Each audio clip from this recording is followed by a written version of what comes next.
Maya woke to silence. Not the kind of silence that comforts you, but the kind that presses against your chest. Her house had never been quiet, not once in all her 26 years. Every morning, she used to hear her father's cough echo through the hallway, her mother humming in the kitchen, and the soft creak of her brother's door.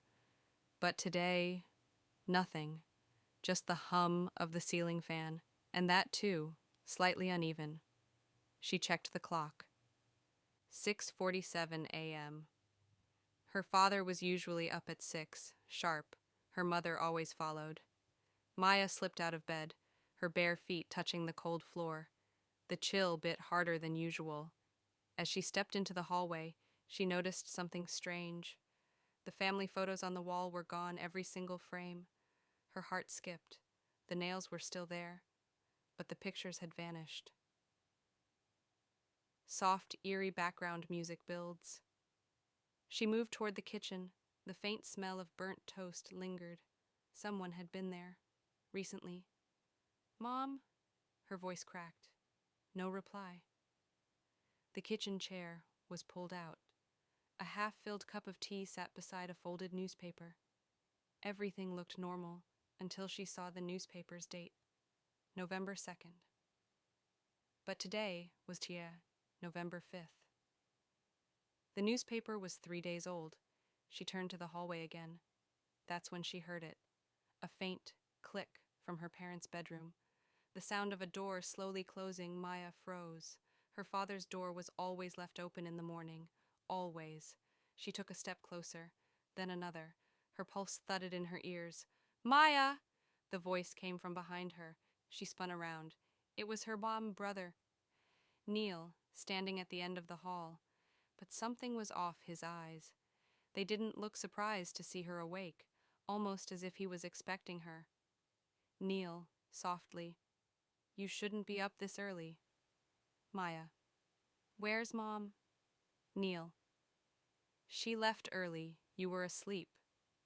Maya, "Left? Where?" He shrugged. No answer, just that cold, practiced smile. She looked past him. The front door was locked from the inside. If their mother had left, how? Maya's chest tightened. Something was wrong in this house. Deeply wrong.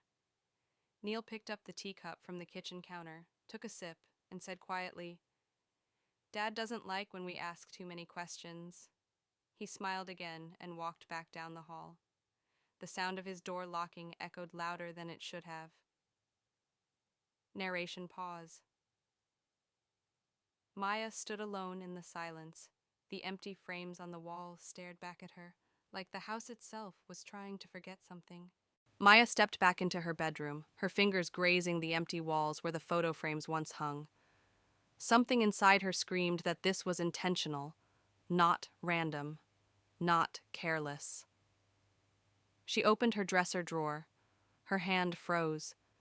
Her childhood albums were gone. All of them. Even the ones she was sure she had left in the top shelf.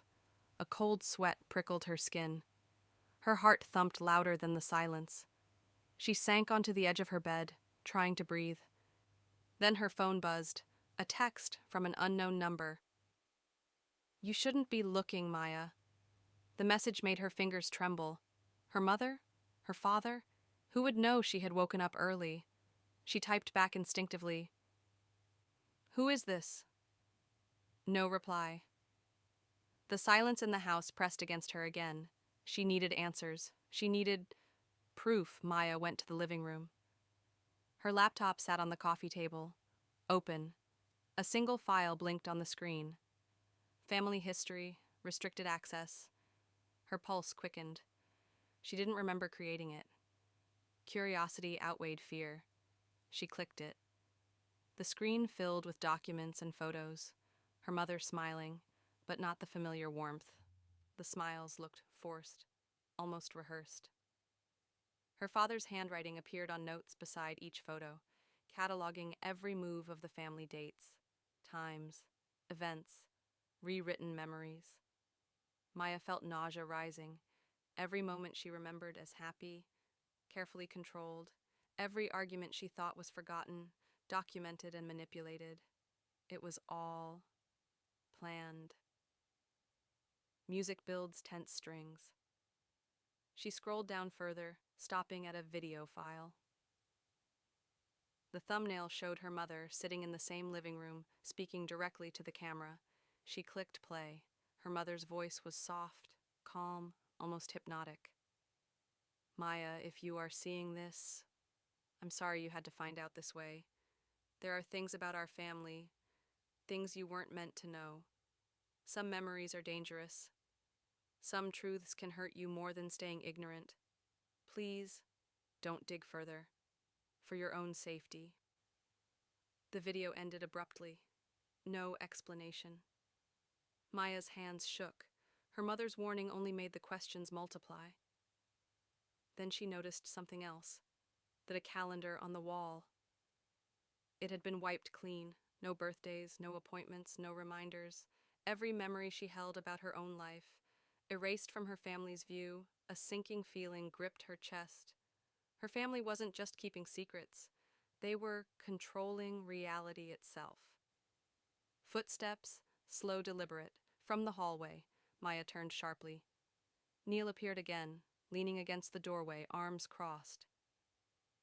You found the files, he said quietly. You shouldn't have. Maya's voice caught in her throat. Why? Why are you doing this? Where is Mom? Neil's smile wasn't warm.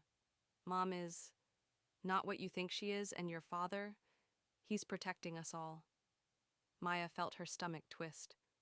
Protecting or controlling? He didn't answer. Instead, he stepped back into the hall and disappeared into the shadows. The front door clicked, locked again. Maya sank to the floor. The house felt alive, watching her, breathing with her. Something dark had taken root in her family. And the moment she realized it, she also realized there was no going back. Maya's hands trembled as she looked around the empty living room. Her heart raced. Something had shifted. She knew. She couldn't ignore what she'd found. The front door was locked, the house eerily quiet. She moved toward the staircase, her bare feet pressing softly against the wooden floor. Every creak felt magnified, every shadow stretching longer than it should. Her mother's warning echoed in her mind. Some truths can hurt you more than staying ignorant. But Maya wasn't afraid. Not anymore. She needed answers. At the end of the hallway, she noticed the linen closet slightly ajar. A faint draft seeped through the crack. Something about it felt wrong. Curiosity overpowered caution. She stepped closer. The closet was deeper than it should have been. Behind stacks of old blankets, a hidden door revealed itself, a metallic click, a keyhole. Maya's pulse quickened. She reached into her pocket, the small brass key she'd found on her father's desk the night before. She hadn't known what it unlocked. Until now. The key turned smoothly. The door creaked open. A faint smell of paper and dust hit her. Inside, the small room was dimly lit by a single flickering bulb. Walls lined with bookshelves and filing cabinets, stacked with folders and journals, every surface covered in papers, photographs, recordings, and notes. Her mother's handwriting scrawled across dozens of files. Maya picked up the first folder, labeled Maya, Observations. Her stomach turned. Inside were notes, daily notes. Every smile she'd made, every argument she'd had, every small misstep, meticulously recorded. There were photographs too, from birthday parties, school events, even private moments in her room. Maya's life, cataloged, monitored, controlled. A cold rage started to burn in her chest. She flipped through another folder. Neil, compliance report. Her brother had been helping. All those innocent behaviors were recorded, logged, obedience rewarded, defiance noted. And then she saw a small recorder. On the floor, she pressed play. Her mother's voice filled the room. Neil, remember, Maya must not find out. Every reaction is critical. If she strays, note it. Control her environment. Her perception is everything. Maya's hands shook. This wasn't just manipulation, this was psychological imprisonment. The room seemed to pulse with dark energy. A notebook on a shelf caught her eye. Red leather, worn edges. She opened it. Inside, pages filled with personal reflections. But twisted, her mother had rewritten family history. Every incident, every misunderstanding, every fight, blamed on Maya. Maya sank to the floor. Tears blurred her vision, but not of sadness, of clarity. Her life had been a carefully constructed illusion. Everything she had been told, questioned, punished for, controlled by her mother. Footsteps, slow, heavy. Maya snapped the notebook shut and hid it behind her back. Her mother appeared in the doorway, expression calm but piercing. Maya, her voice was soft, almost affectionate. You found it? Maya's mouth went dry. How long have you been doing this? Her mother smiled faintly. Since the day you were born, I knew you had potential. But you had to learn boundaries. Reality must be shaped carefully. Maya's heart pounded. You're insane. This is criminal. Her mother shook her head. Crazy? No, Maya. Focused, protective. Some truths are dangerous. Some memories, better left forgotten.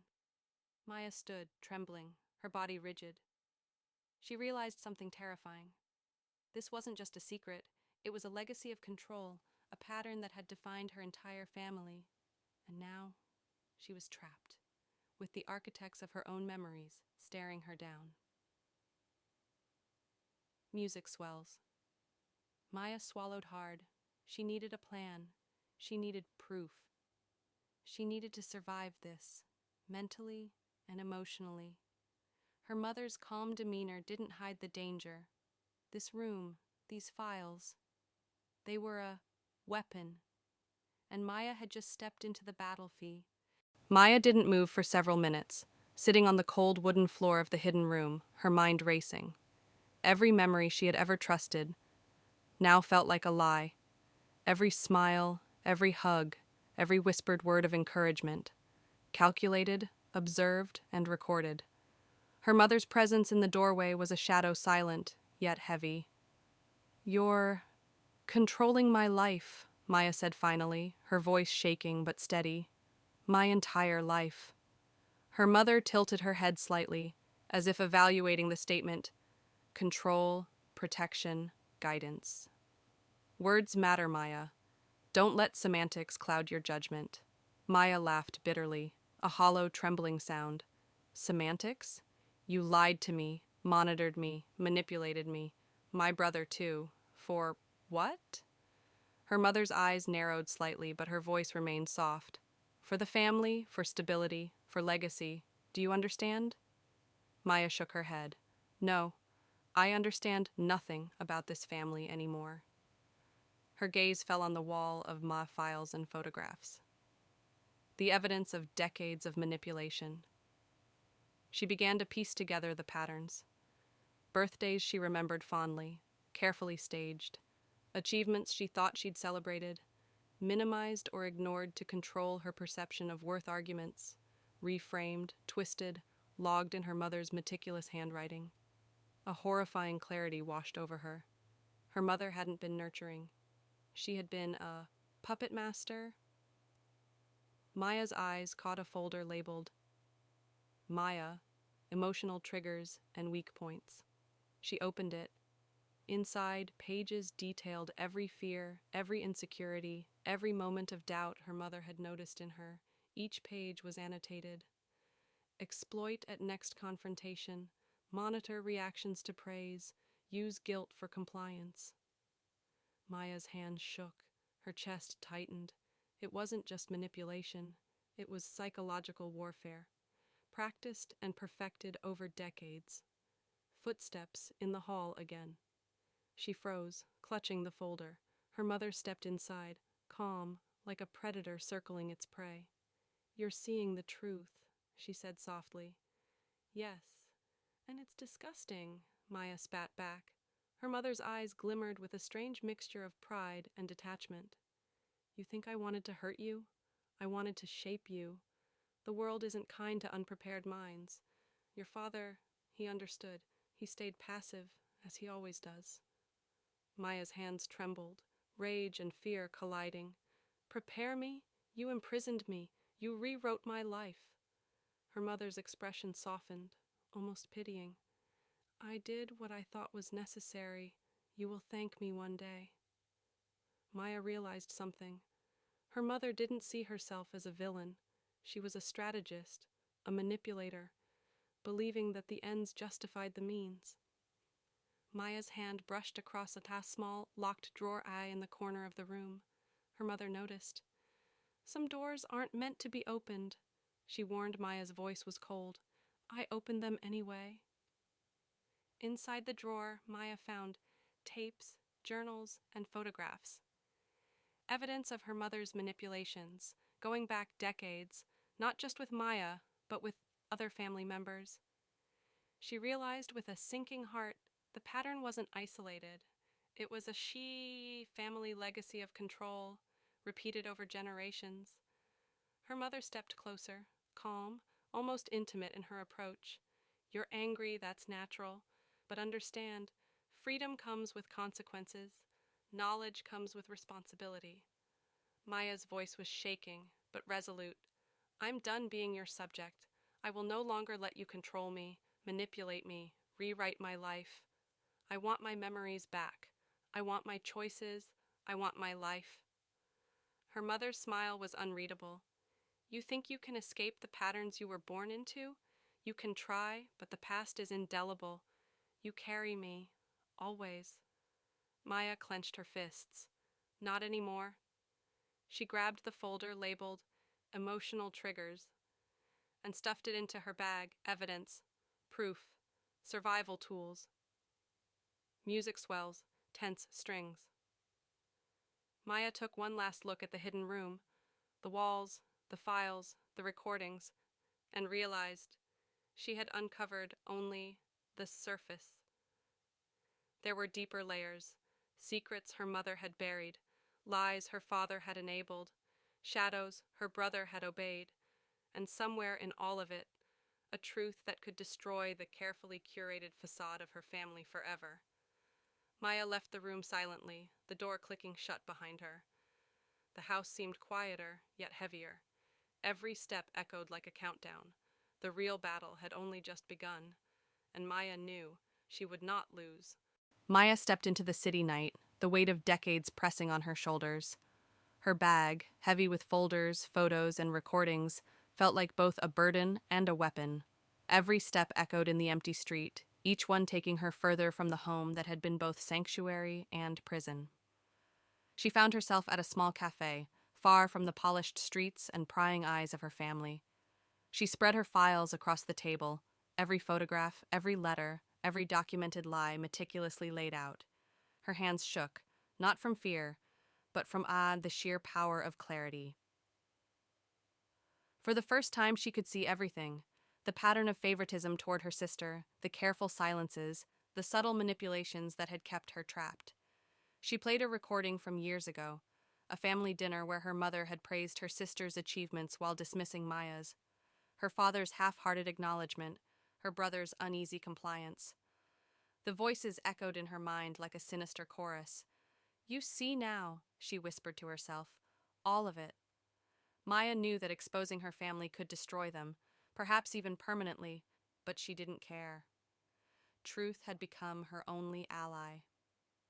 The following day, she returned home, determined to face the storm directly. Her mother was in the living room, sitting like a queen on her throne of memories.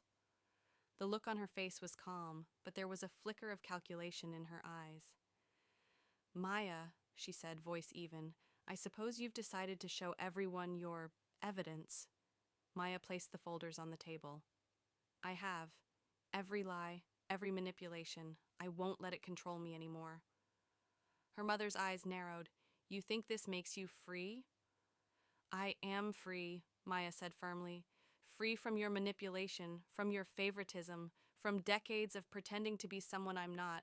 I won't wait for your approval ever again." Her mother laughed softly, almost a whisper. "And what about the consequences? You think this ends with you?" Maya shook her head. "No, it ends with truth. If people know what's been done, it ends with exposure, with accountability, and I'm ready for that." Her brother appeared in the doorway, silent but tense. "You're crossing a line," he said. Maya met his gaze. "I'm reclaiming my life. You can either be part of it honestly, or you can stay behind in the shadows of lies." For the first time, she saw fear in their eyes. The subtle cracks in the perfect family image. They had underestimated her. They had assumed silence and compliance would continue forever. Maya began systematically reaching out to family members and friends, sharing only what was necessary. She didn't embellish, she didn't add emotion. The facts spoke for themselves. Responses poured in.